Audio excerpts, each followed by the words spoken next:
In honor of Metroid Prime 4 being stuck in development hell, we have decided to take a look at some of the best games that were rebooted midway through development, or at least underwent some major design changes.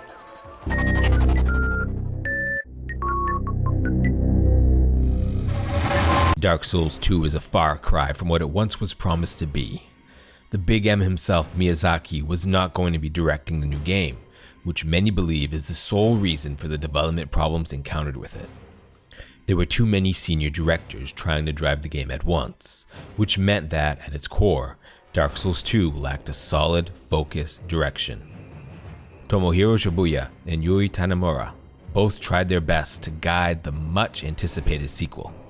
High ambitions, which required a new engine made from scratch, made it a technical mess, and with deadlines fast approaching, progress simply was not being made quickly enough. In a hasty decision from higher-ups, Tanimura was given sole directorship for the game.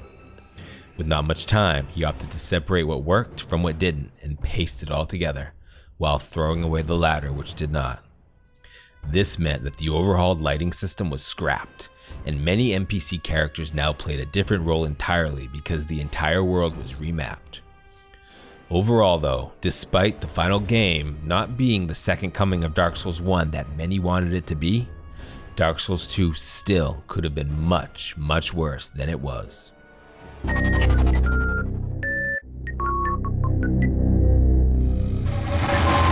This game originally started off as an open world adventure game, which was supposed to be in many ways a successor to Max Payne. Taking place in Pride Falls, this game follows a horror author with writer's block in search of a psychiatrist following the disappearance of his fiancée. A teaser was shown at E3 2005. However, unbeknownst to viewers, this teaser was all that the developers had to show for this ambitious title. Not long after E3, Remedy's psychological thriller vanished into thin air. Microsoft tried to offer support to help the game along, however the game's main vision had begun to be lost to the ether. Remedy decided to really hunker down over the course of the next 2 months and make sure that the integrity of the game doesn't get compromised. In doing so, they tried to focus in on the unique elements of the game, such as the unique lighting system. They also decided to switch to a more linear level progression to have a more focused gaming experience overall. What we got ended up being quite the cult classic.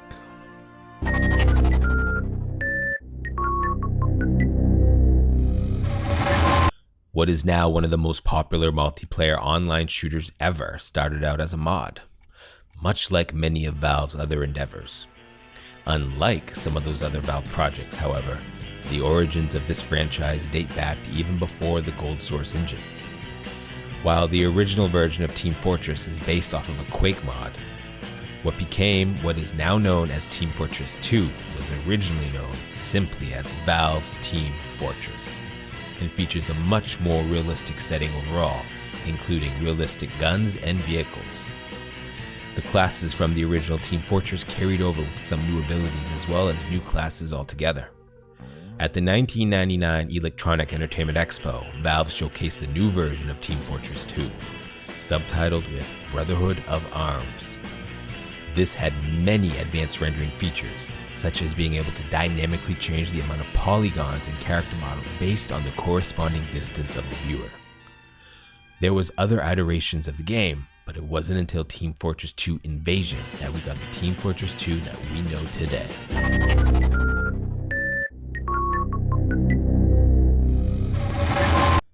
Doom 4 originally was not the Doom 2016 that rocked our faces off. Confirmed in 2008, the original Doom 4 was supposed to take place in New York City, where you're a lone survivor who is trying to meet up with a force of humans fighting off Hell's armies. The initial enemies of the game were to be zombie-esque humans, and the player character was said to be mute with interchanging clothing depending on the level. The game was supposed to feature sync melee combat, which is similar to Glory Kills. The game made it to alpha before being cancelled due to not feeling like an authentic Doom game. Personally, I'm glad we got the Doom that we did. This one just doesn't feel doomy enough to me.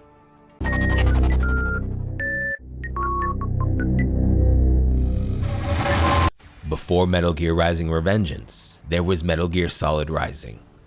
Originally set to take place between Metal Gear Solid 2 and 4, this was first announced at the Microsoft press conference at E3 2009.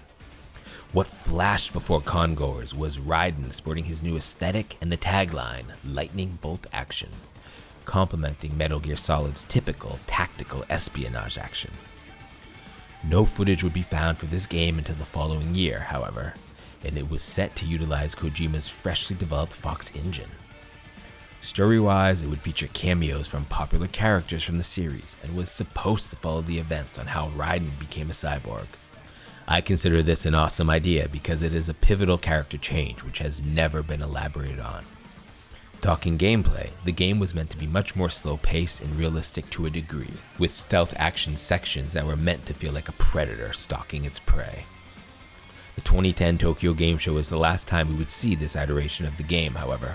Ultimately, the fact that Kojima was not working on this game directly is what caused such a turbulent development cycle and ended with development being handed over to Platinum Games. As was shown 1 year later in 2011, Platinum gave us the Metal Gear Revengeance that we know today, and it takes place entirely in a different setting altogether.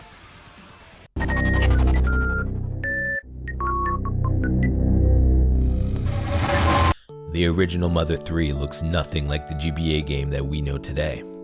In the West, it was referred to as Earthbound 64, and that is because it was to be exclusive to the 64DD system. We all know that the disk drive flopped, and only then did Earthbound 64 begin to make its transition to a cartridge. This is when it was discovered that there were many issues, as the N64 hardware alone simply wasn't enough to be able to handle what they were trying to accomplish.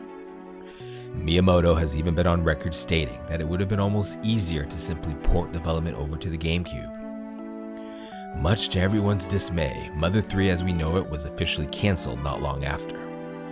Of course, Mother 3 eventually released on the Game Boy Advance, but it still makes us wonder what could have been.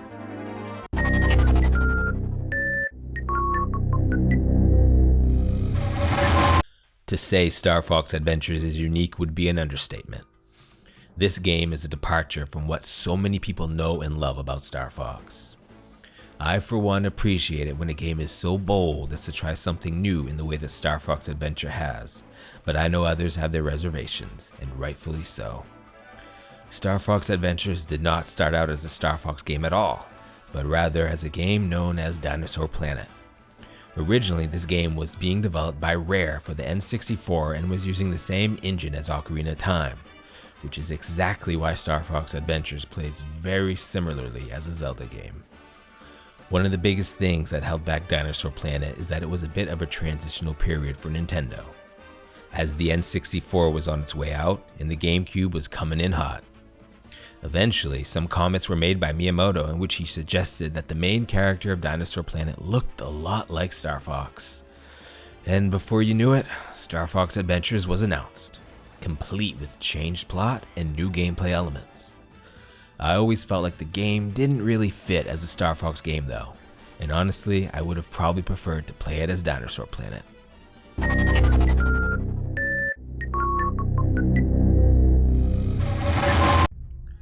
It took Neo 13 years to come out, and this game was not without its changes. The game that we play today is very different from what was in the original conception. Originally announced way back in 2004, the game known as Neo was going to be a traditional RPG. Then it morphed into a Dynasty Warriors-esque game, destroying countless hordes of enemies. Now what we have is essentially a Dark Souls game set in ancient Japan. The game missed its initial release date, and a merger between Tecmo and Koei caused almost all development on Neo to be scrapped, and the game was revamped with the priority to make the game feel more fun. This was due to the decline of JRPGs in popularity and due to the popularity of Dark Souls in 2011. Team Ninja began to take note of the appeal of this kind of game, and the result of that is the Neo that we now love.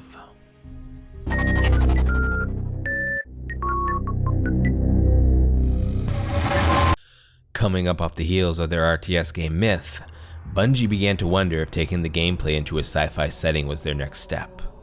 And thus, Halo was born. What was set to be the first RTS game in a sci-fi setting, which had a fully 3D map, Halo quickly evolved into what we consider to be one of the greatest FPS games of all time. But how? During development of the RTS sci-fi game, developers thought that it would be best to control warthogs in real time. This called for a camera change. After that, the game kept evolving until finally this was now a third-person action game.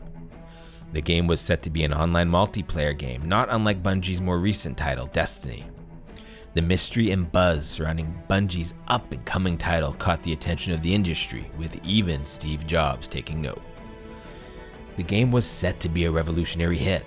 However, Bungie was about to run out of money, and the project was on the verge of being cancelled.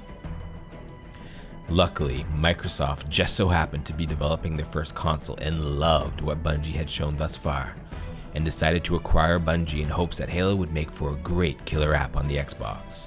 This changed development on the game once again, as the controller's triggers happened to be very reminiscent of firing an actual gun. And Bungie finally made the call to turn Halo into an FPS. The rest, as they say, is history.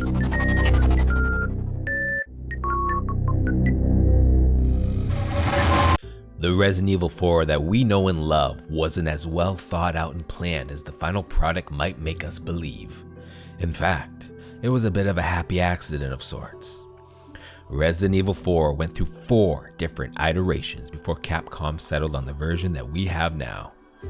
Originally, it was going to feature a supernatural protagonist with fast-paced gameplay. These ideas were ultimately shelved because it was thought to stray too far away from the series' roots. They later resurfaced in the form of Devil May Cry. The second iteration of Resident Evil 4, known as the Fog version, showed Leon having an infected left arm whilst infiltrating a castle said to belong to Oswald E. Spencer, the unforeseen founder of Umbrella. Technical limitations ultimately ended this version of the game, with it starting development again for the 3rd time. This new iteration of the game is more similar to the game that we know and love, except it has Leon dealing with paranormal enemies and is known as the Hookman version due to a recurring enemy that would follow the player character a la Silent Hill. Not much is known about the 4th version, and this was also shelved in only a few months. Finally, the Resident Evil that we have here was shown, and it went on to being probably one of the most highly ported games ever outside of, Skyrim. These are some of the top games of all time that went through some serious development issues. Hopefully Metroid Prime 4 joins the ranks with them and doesn't end up like Other M.